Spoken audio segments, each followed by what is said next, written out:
Kembali lagi dengan channel Dewa Zeta. Saudara, setelah para ketua umum Partai Koalisi Indonesia Maju bertemu di rumahnya di Kertanegara, Jakarta Selatan, Prabowo Subianto mengumumkan siapa cawapresnya di Pilpres 2024. Kami telah berembuk secara final, secara konsensus seluruhnya sepakat mengusung Prabowo Subianto sebagai Capres Koalisi Indonesia Maju untuk 2024-2029 dan Saudara Gibran Rakabuming Raka sebagai Cawapres dari Koalisi Indonesia Maju, ujar Prabowo. Prabowo menyatakan tidak ada lagi deklarasi yang akan digelar Koalisi Indonesia Maju, karena pengumuman di kediaman Prabowo itu sekaligus deklarasi.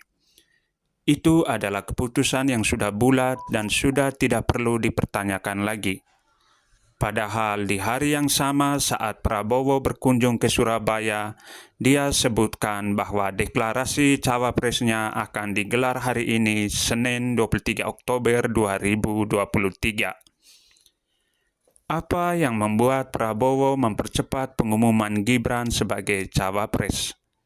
Ketua Harian DPP Partai Gerindra, Dasko, mengatakan itu dalam rangka menjawab keingintahuan kader dan masyarakat.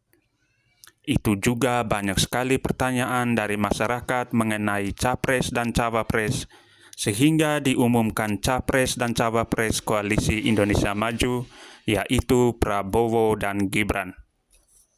Agaknya keputusan kilat itu tak lepas dari restu Jokowi. Untuk pertama kalinya di hadapan publik, Jokowi pada akhirnya menyampaikan dengan lebih gamblang bahwa sebagai ayah dirinya merestui apa yang diputuskan Gibran. Ya, orang tua itu hanya tugasnya mendoakan dan merestui, kata Jokowi selepas mengikuti upacara Hari Santri 2023 di Tugu Pahlawan Surabaya di hari yang sama sebelum Prabowo mengumumkan cawapres di Jakarta. Presiden RI 2 periode itu menegaskan dirinya tak ingin mencampuri urusan putranya. Dia menganggap bahwa Gibran sendiri sudah dewasa dan bisa mengambil keputusannya sendiri. Keputusannya semuanya karena sudah dewasa. Jadi jangan terlalu mencampuri urusan yang sudah diputuskan oleh anak-anak kita ya, tegasnya. Tidak hanya Jokowi, bahkan Ibu Iriana Joko Widodo turut memberikan sinyal bahwa dirinya juga merestui Gibran maju sebagai cawapres, meski bukan dengan kata-kata. Ibu Iriana juga hadir saat apel Hari Santri di Tugu Pahlawan Surabaya, tidak menyampaikan sepatah kata pun soal putranya. Dia hanya mengacungkan jempol ke awak media.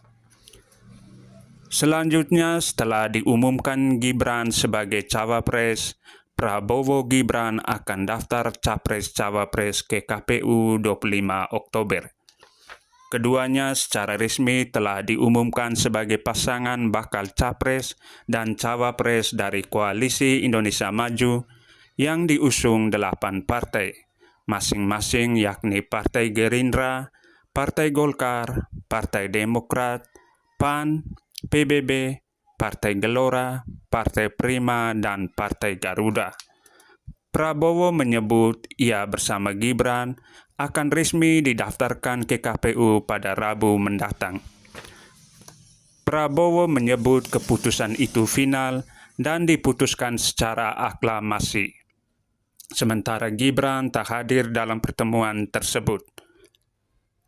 Sebelumnya, Partai Golkar mengumumkan secara resmi dukungan mereka kepada Gibran untuk menjadi cawapres Prabowo Subianto melalui Rapat Pimpinan Nasional atau Rapimnas yang diselenggarakan pada Sabtu 21 Oktober 2023. Berdasarkan hasil pertemuan dengan Ketua DPD, semuanya konsensus mengusulkan dan mendukung Mas Gibran untuk kita pasangkan dengan Pak Prabowo sebagai bakal capres RI, kata Ketua Umum Golkar Erlangga Hartarto. Usai diusung, Gibran menyatakan akan mengkoordinasikan hasil rapat pleno 1 dalam rapat pimpinan nasional atau Rapimnas 2 Partai Golkar dengan Prabowo. Adapun hasil rapat pleno ke-1 Rapimnas Partai Golkar mengusulkan Gibran Rakabuming Raka sebagai bakal calon wakil presiden pendamping Prabowo Subianto. Untuk selanjutnya akan kami koordinasikan, akan kami tindak lanjuti bersama Pak Prabowo, kata Gibran di DPP Partai Golkar. Tak lupa Gibran mengucapkan terima kasih kepada Partai Golkar atas Rapimnas 2 tersebut. Saya ucapkan terima kasih kepada keluarga besar Golkar. Saya sangat mengapresiasi hasil Rapimnas pada siang hari ini, ujarnya.